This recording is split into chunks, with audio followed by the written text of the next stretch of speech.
Good morning, good afternoon. We'll start with Michael Bridge, please, Sky Sports News. Thanks, Joe. Hi, Patrick. Hi. What's the latest team news, injury latest for you?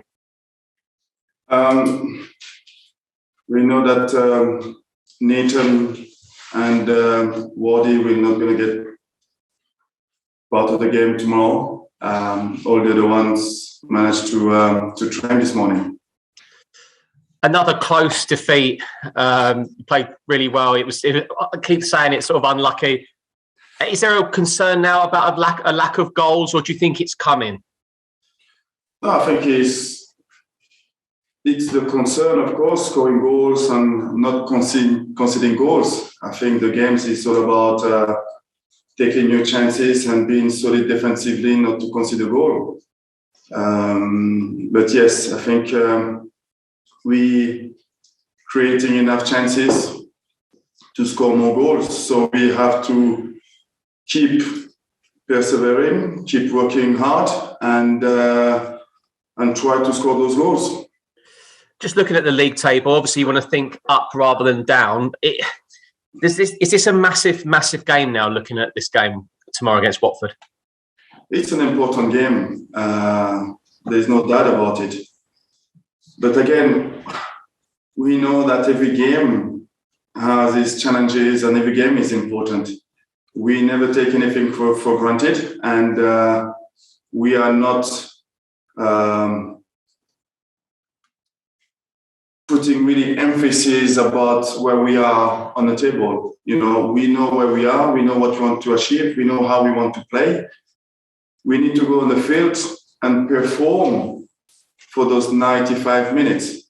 And I think if when you're looking at the game against Chelsea and you're looking at when we concede the goals, this is something that we need to focus on more, is those details. You know, so when you're looking at the process, the way we want to play, I think is positive, but we need a little bit more to turn around those good performances into a draw or into a win.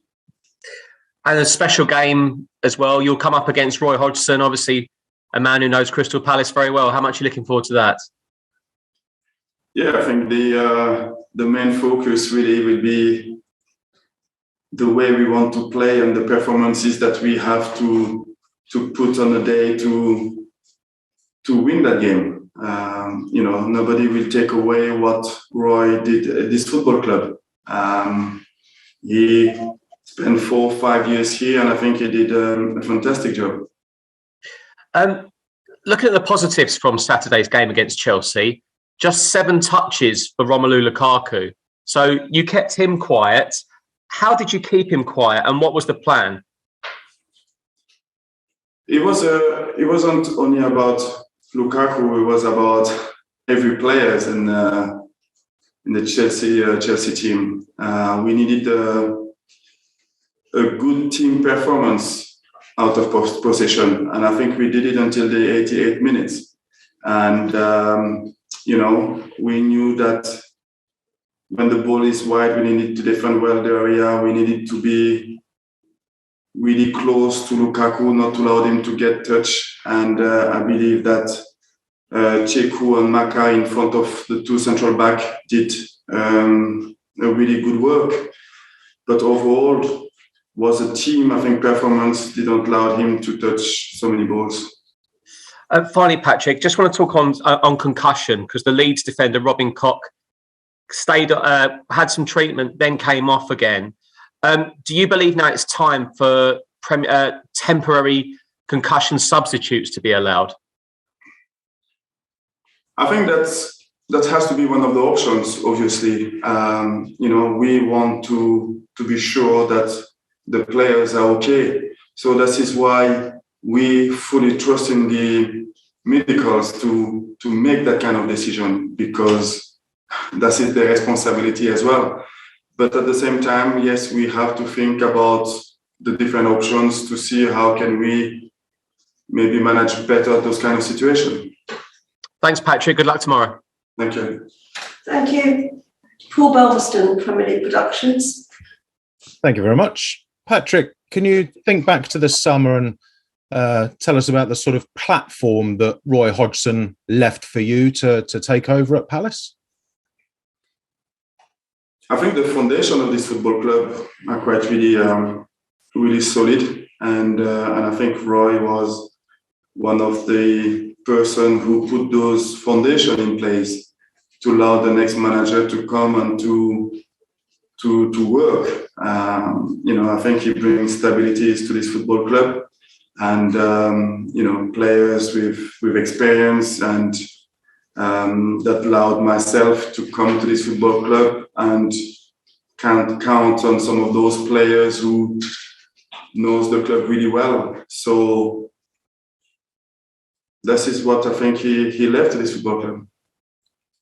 And he's only been at Watford a short time, but they've already kept a rare clean sheet at the weekend. How impressed have you been with how he's made them tougher to beat so quickly?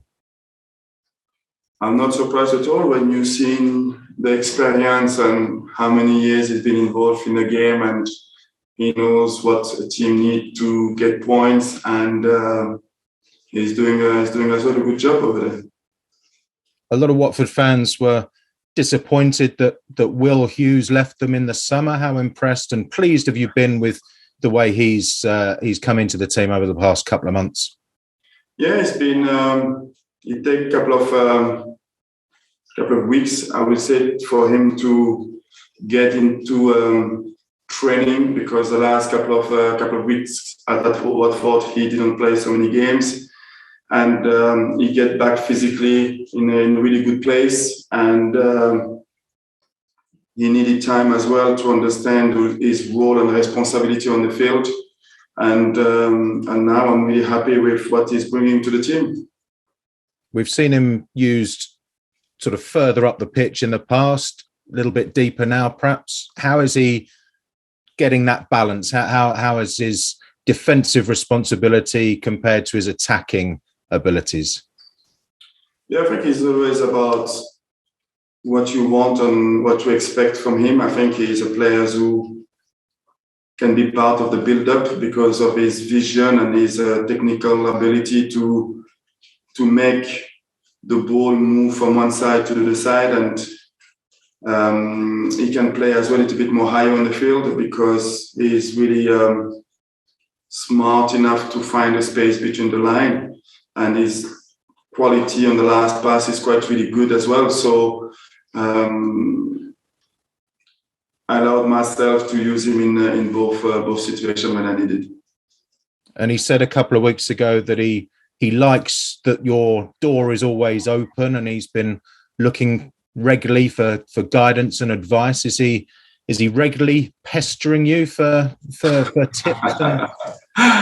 No, we always like to give some feedbacks about the games, and he as well one of the few players who like to come and to review his game and to have some feedback. So it's really interesting talking to him, because he wants to improve. He wants to know what he can take from the next game and what he needs to improve. So he's a really interesting player to work with. Good stuff. Thank you, Patrick. Good luck tomorrow. Thank you. Thank you. Nick Goodwin, BBC Radio London. Hi there, Patrick. I just wanted to ask you about these all these close results and how you look at them. Do you get frustrated by the drop points, or are you happy and satisfied that your team seems to be in, almost every game? Well, every game is close. So I wonder how you look, whether you can look at them both ways, I suppose. Yeah, you're looking at both ways, but what is dominant is, of course, the frustration. Frustration, because I think when you're looking at all the games since the beginning of the season, the way we concede the goals in the late moment in the game, or the mistakes that we make, it is frustration, and I think we need to improve the way that we managing difficult periods in the game, and I think like the goals that we we concede against Chelsea. I think this is something that we can avoid. Do you allow yourself to think, if a few games had gone slightly differently, we'd be miles up the table? Is that a helpful thing for you to tell yourself at this point, or is it not much point dwelling on? No. It's just about being realistic, and being realistic is the position where we are, and it's about us playing good football, yes, but at the end we don't win football matches, and we need to turn around those good performances into a win, and this is what is important, is to really understand where we are and what we need to do to win football matches. You have such an array of options up front. How challenging at the moment is it for you to work out the correct attacking approach for each game? Because you could do so many different things in so many different ways. And obviously, like a game against Watford will be very different from the game against Chelsea, perhaps. Yeah, it's just about choosing the right profile regarding what I want and the way we want to play the game. We have different options up front, and we're happy with what they are doing at the moment in training.